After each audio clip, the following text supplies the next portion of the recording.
baik, puji nama Tuhan. Kita akan memulai ibadah Eva kita pada malam hari ini. Saya rindu menyapa Bapak Ibu yang ada di rumah-rumah. Shalom Bapak Ibu, shalom. Semua dalam keadaan sukacita, amin. Haleluya. Kita akan mulai ibadah Eva kita. Mari kita siapkan hati kita, pikiran kita, tubuh kita hanya untuk Tuhan. Mari kita bersatu dalam doa. Terima kasih Bapa yang baik, terima kasih Yesus buat penyertaan-Mu Tuhan. Sepanjang hari ini Kau nyatakan dalam kehidupan kami Bapa. Bapa yang baik, pada malam hari ini kami berkumpul.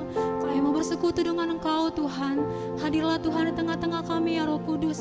Kami rindu Tuhan Kau melawat ibadah Eva di tengah-tengah rumah Bapa yang baik. Kami rindu Bapa yang baik, Kau hadir di tengah-tengah kami Bapa. Hanya Kau melawat Tuhan, hati pribadi lepas pribadi Bapa yang baik.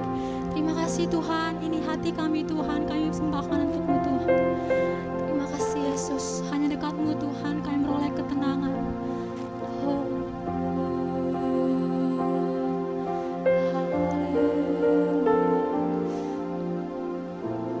Terima kasih Tuhan.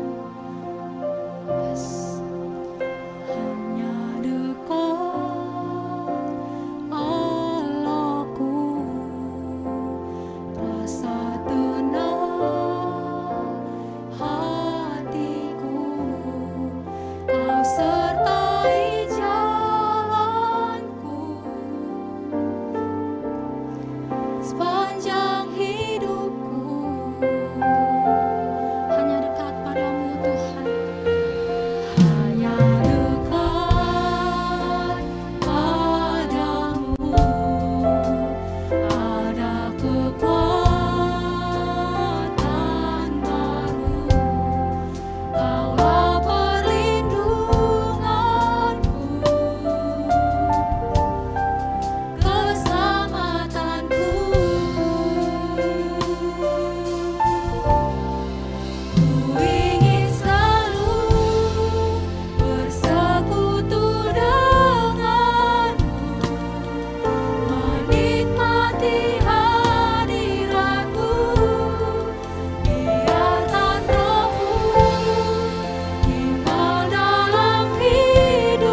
Mari sembah Dia, Allah yang kudus, Allah yang bertahta, Raja di atas segala raja, nama di atas segala nama. Ya Allah,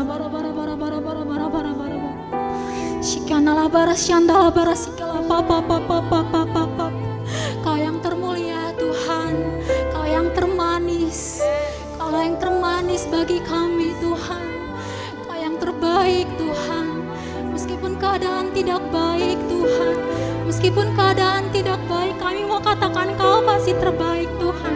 Kau yang tetap terbaik Tuhan di hati kami. Ya Allah,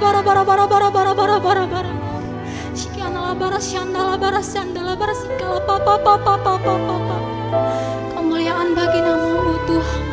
Yes, we worship You Tuhan, we worship You Jesus.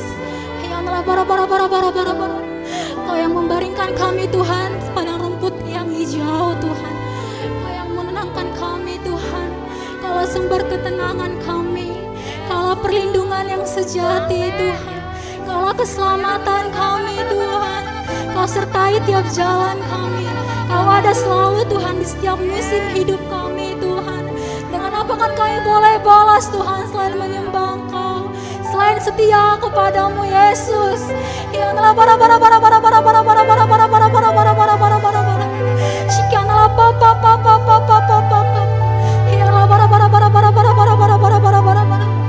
terima kasih Tuhan.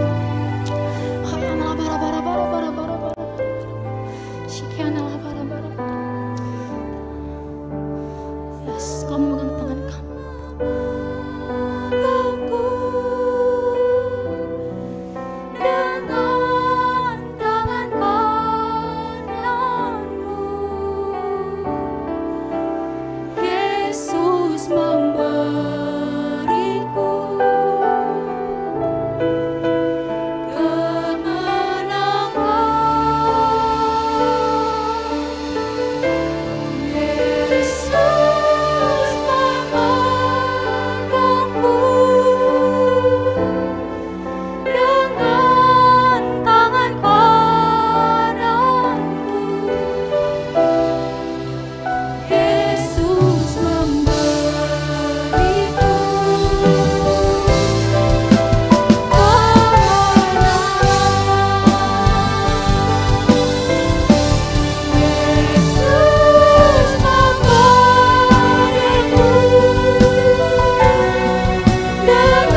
Ibadah family altar kami Bapak. Terima kasih. Sebentar kami akan sharing akan kebenaran firman-Mu. Biar di waktu yang singkat ini kami boleh sharing ya Tuhan. Sharing akan kebenaran firman-Mu, bahkan kesaksian yang akan membangun hati, membangun iman setiap kami. Terima kasih Allah Roh Kudus, berkaryalah. Leluasalah Engkau bekerja, menjamah hati kami, mengurapi hamba-Mu ya Tuhan. Terpuji nama-Mu ya Allah. Di dalam Yesus Kristus, kita yang siap untuk berbagi. Mari sama-sama katakan, amin. Haleluya. Haleluya, shalom, selamat malam bagi kita yang ada di rumah-rumah. Kita bersyukur sekali karena kita masih diberi kesempatan untuk beribadah, yaitu FA, Family Altar. Walaupun belum semua kita bisa bertatap muka, tapi puji Tuhan dengan apa yang kita miliki saat ini, kita bisa beribadah lewat online. Mari saudara-saudaraku, dalam waktu yang singkat saya akan sharingkan akan firman Tuhan, dan saya berharap apa yang akan saya sharingkan dan bagikan nanti boleh membangun kita semuanya. Saya percaya kita semuanya adalah orang-orang yang diberkati Tuhan, amin. Haleluya. Mari kalau begitu orang-orang diberkati Tuhan, mari sama-sama kita akan membaca dari ayat firman Tuhan terlebih dahulu. Kita akan membaca dari firman Tuhan, yaitu dari 2 Korintus pasal yang ke-9, kita akan baca dari ayat yang ke-6 sampai dengan ayat yang ke-12. Mari Bapak Ibu, saudara-saudara berjanji ya, saudara-saudara akan membacanya bersama-sama dengan saya dengan nyaring ya di rumah masing-masing ya, karena ayatnya ditampilkan ya. Baiklah, kita akan baca sama-sama, 1, 2, 3. Camkanlah ini, orang yang menabur sedikit akan menuai sedikit juga, dan orang yang menabur banyak akan menuai banyak juga. Hendaklah masing-masing memberikan menurut kerelaan hatinya. Jangan dengan sedih hati atau karena paksaan. Sebab Allah mengasihi orang yang memberi dengan sukacita. Dan Allah sanggup melimpahkan segala kasih karunia kepada kamu, supaya kamu senantiasa berkecukupan di dalam segala sesuatu, dan malah berkelebihan di dalam pelbagai kebajikan. Seperti ada tertulis, Ia membagi-bagikan, Ia memberikan kepada orang miskin, kebenarannya tetap untuk selamanya. Ia yang menyediakan benih bagi penabur dan roti untuk dimakan. Ia juga yang akan menyediakan benih bagi kamu dan melipat gandakannya dan menumbuhkan buah-buah kebenaranmu.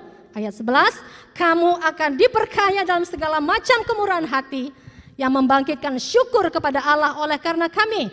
Ayat 12, sebab pelayanan kasih yang berisi pemberian ini bukan hanya mencukupkan keperluan-keperluan orang-orang kudus, tetapi melimpahkan ucapan syukur kepada Allah.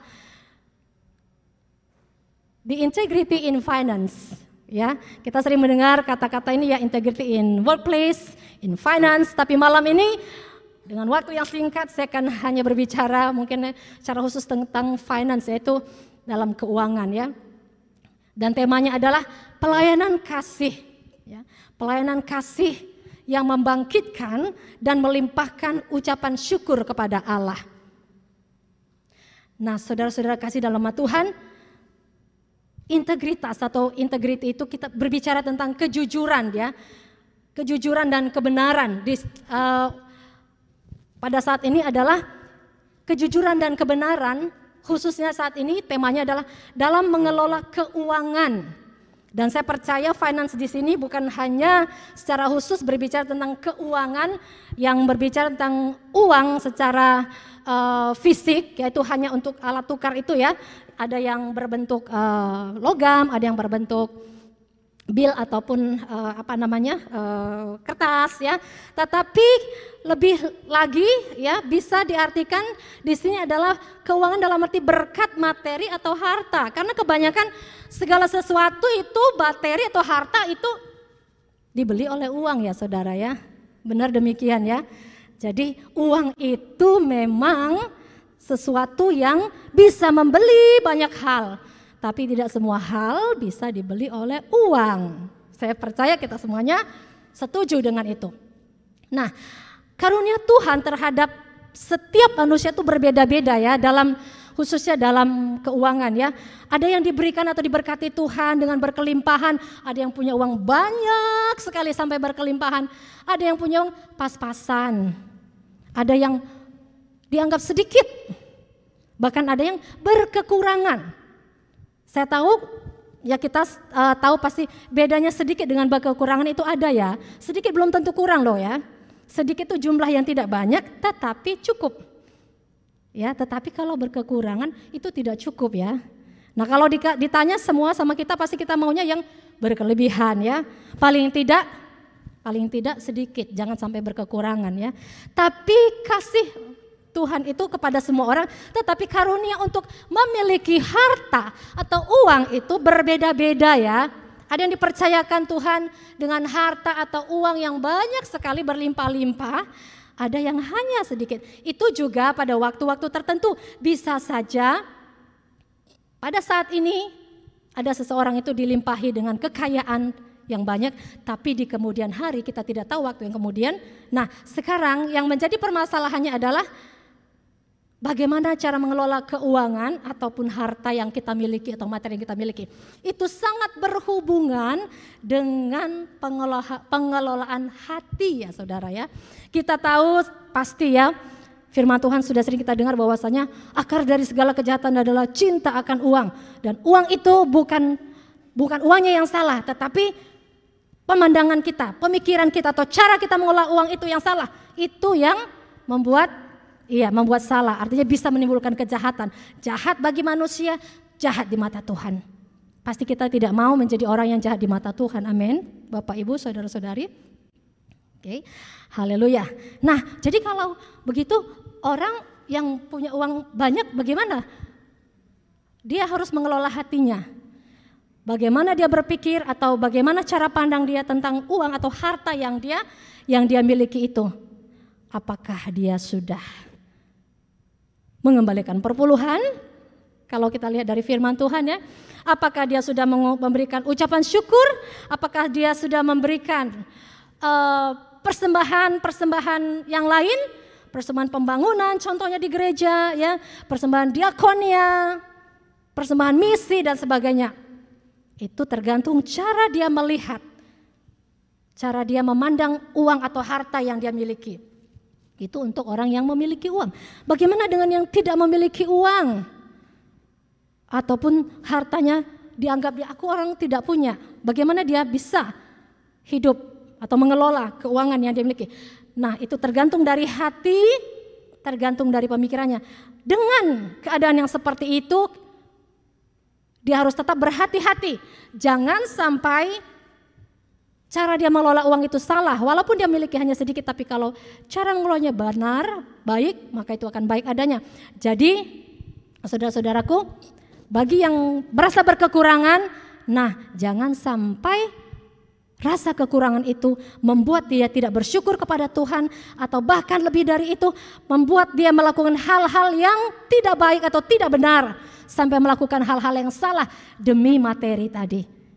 Makanya tadi saya katakan bahwasanya mengelola uang itu berhubungan ya dengan mengelola hati, bagaimana cara pandang kita ya terhadap uang tersebut ya. Nah, saya pribadi pasti saya sangat senang sekali ketika memiliki banyak uang atau harta. Saya rasa tidak ada kita yang tidak mau ya memiliki banyak harta atau uang ya. Tetapi sebenarnya apa yang membuat saya itu lebih berbahagia adalah dengan memiliki materi atau katakanlah di sini uang yang banyak, yang berkelimpahan. Saya bisa berbuat baik, berbuat banyak dengan uang yang saya miliki. Baik itu kepada keluarga saya, kepada teman-teman saya, kepada tetangga-tetangga saya, sesama saya, bahkan kepada pekerjaan Tuhan. Itu yang paling utama saudara ya, kepada pekerjaan Tuhan. Semakin banyak kita memberikan pekerjaan Tuhan, memperhatikan pekerjaan Tuhan, pasti ya saudara, itu adalah keinginan Tuhan. Keinginan Allah kita, amin. Seperti ada di dalam Amsal 11 ayat 24 saudara ya. Dikatakan di sana, ada yang menyebar harta tetapi bertambah kaya. Ada yang menebar, ada yang menghemat secara luar biasa namun selalu berkekurangan. Saudara percaya dengan ayat ini kan? Artinya ada orang yang suka memberi, tapi kok bertambah kaya. Tetapi ada orang yang suka menghemat luar biasa, tapi kok malah semakin miskin, ya. Saya percaya di sini menyebar harta bukan berarti berfoya-foya atau menghambur-hamburkan ya. Jadi saudaraku, menyebar itu harus kita perhatikan ya. Menyebar nggak sembarangan ya, bukan membuang-buang ya. Nah, menyebar saya percaya seperti seorang penabur benih ya, ketika dia menyebarkan benihnya, dia tidak akan tumpuk di satu tempat. Supaya apa? Supaya nanti benih-benih itu tumbuhnya lebih banyak ya. Maka dia akan menyebar benih itu di tempat-tempat yang benar ya. Kalau dia sebarkan itu harta ya, berbicara tentang harta tadi, atau sebarkan itu benih di tempat yang tidak benar, maka tidak akan membawa kebaikan ya. Jadi cara kita mengolah uang ataupun harta kita tadi sangat-sangat memerlukan hikmat daripada Tuhan, tuntunan daripada Allah kita. Ya, amin saudara.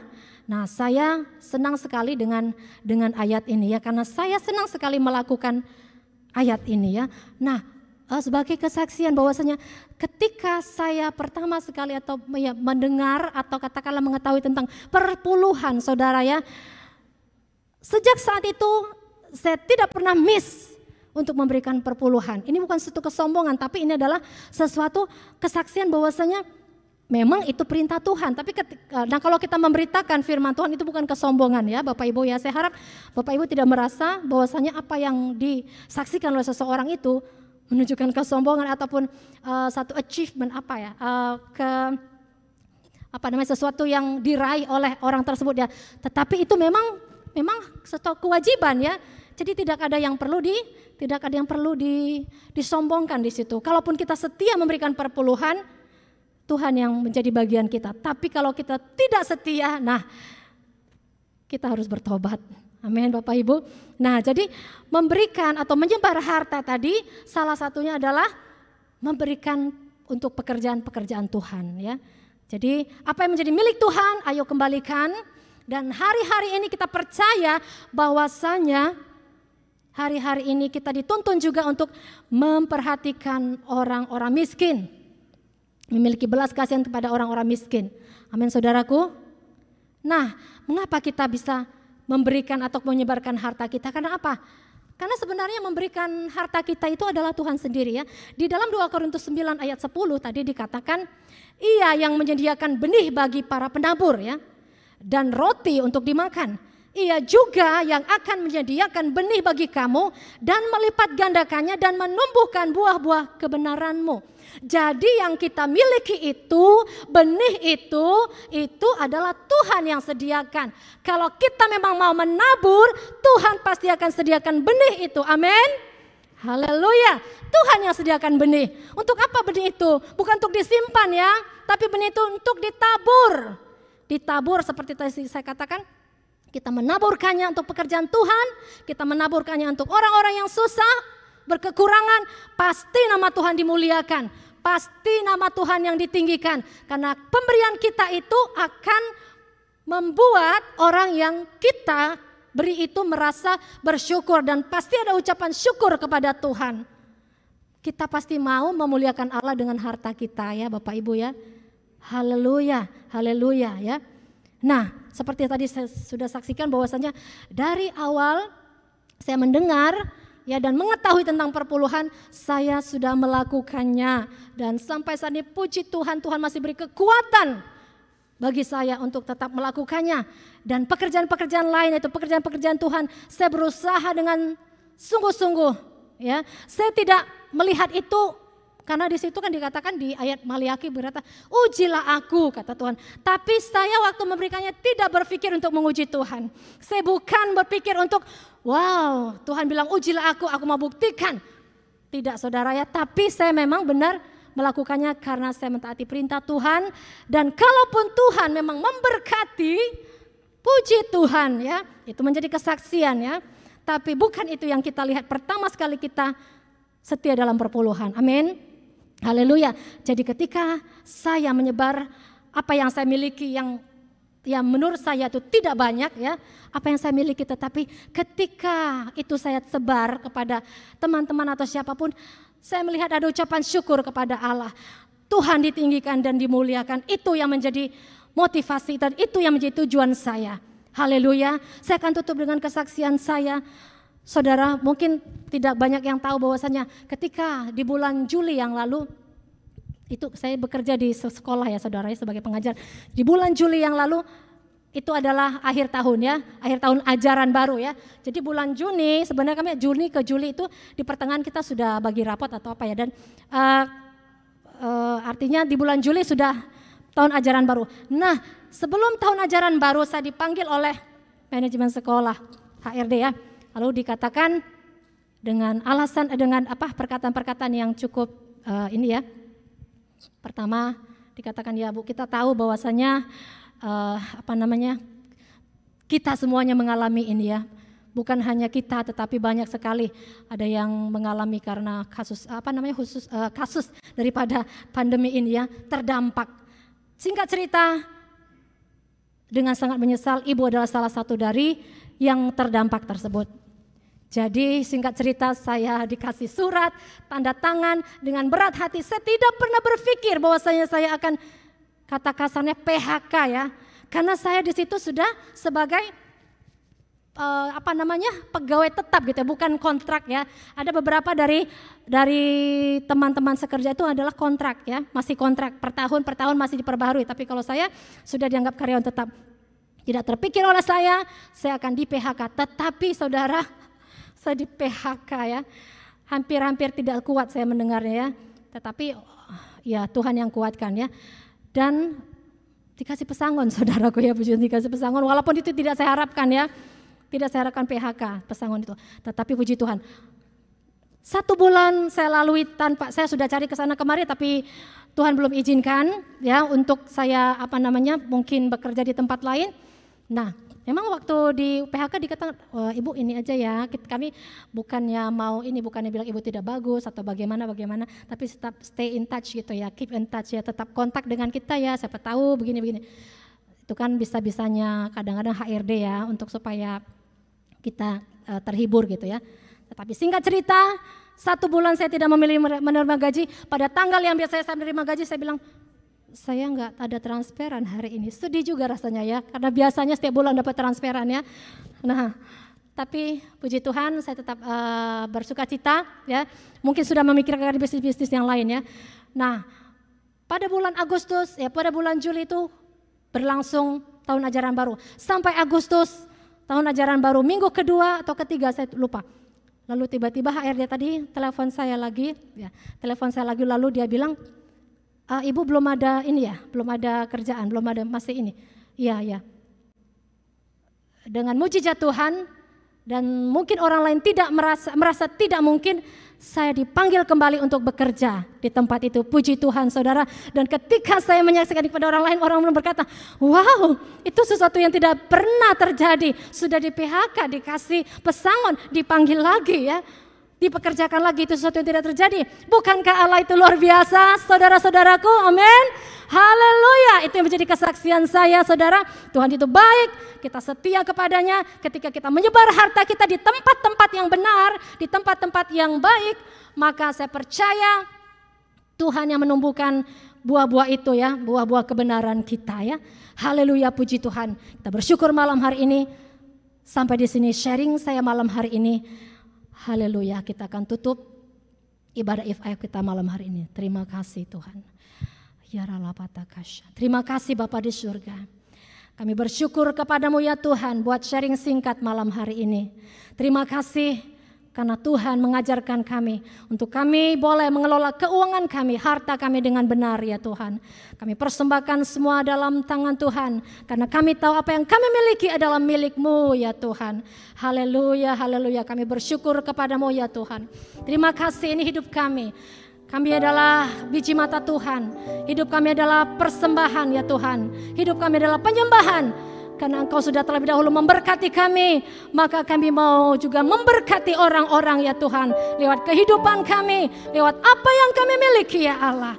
Ajar kami terus melakukan firman-Mu. Terima kasih Bapa di surga. Kami bersyafaat malam itu untuk bangsa dan negara kami. Pulihkan negara kami Tuhan. Kami mohon belas kasihani negeri kami. Berkati para pemimpin kami. Urapi ya Tuhan. Dipulihkanlah Indonesia, diberkatilah Indonesia. Sembuhlah Indonesia di dalam nama Tuhan Yesus. Biarlah keselamatan turun atas bangsa kami. Terima kasih Tuhan. Kami bersyukur buat hamba-hambamu, para pemimpin rohani kami. Baik ada di pusat Bapak Insinyur Niko Nyotora Harjo, yang ada di GBI Keluarga Besar Medan Plaza, Bapak Bambang Jonan beserta seluruh pemimpin-pemimpin, gembala-gembala sidang yang ada. Tuhan berkat-Mu atas mereka, pelihara seluruh kehidupan mereka. Gereja-Mu satukan Tuhan, satukan gereja-Mu dalam satu roh, satu kasih. Biarlah gereja-Mu hari-hari ini Tuhan menjadi jawaban atas persoalan-persoalan yang kami hadapi. Gereja-Mu menjadi berkat ya Tuhan. Terima kasih Bapa di surga. Berkati setiap kami Bapa secara finansial. Kami mohon Tuhan, kami tahu kami perlu berkat secara finansial. Orang-orang yang saat ini sedang di PHK Tuhan, kami berdoa bukakan jalan bagi mereka. Berkatilah mereka ya Allahku. Yang sakit mari Tuhan sembuhkan ya Allah. Yang berbeban berat beri kekuatan untuk bisa menanggungnya Bapa. Biarlah segala hormat, pujian, kemuliaan diberikan kepadamu saja. Terima kasih Bapa. Sebentar kami akan mengakhiri ibadah FA kami malam hari ini. Kiranya Engkau mengulurkan tangan-Mu untuk memberkati setiap kami. Mari Bapak Ibu Saudara sekalian kasih dalam nama Tuhan Yesus. Sama-sama kita membuka tangan kita. Marilah kita menerima berkat daripada Allah kita. Bapa yang penuh kasih dan cinta, yang akan memberkati kita secara jasmani, rohani dan materi. Dengan kuat kuasa daripada Roh Kudus, persekutuan yang indah Roh Kudus, dan kasih daripada Tuhan Yesus menyertai kita malam hari ini, esok sampai selama-lamanya. Di dalam nama Tuhan Yesus kita yang sudah berkati, mari sama-sama kita katakan amin. Haleluya. Tuhan Yesus memberkati.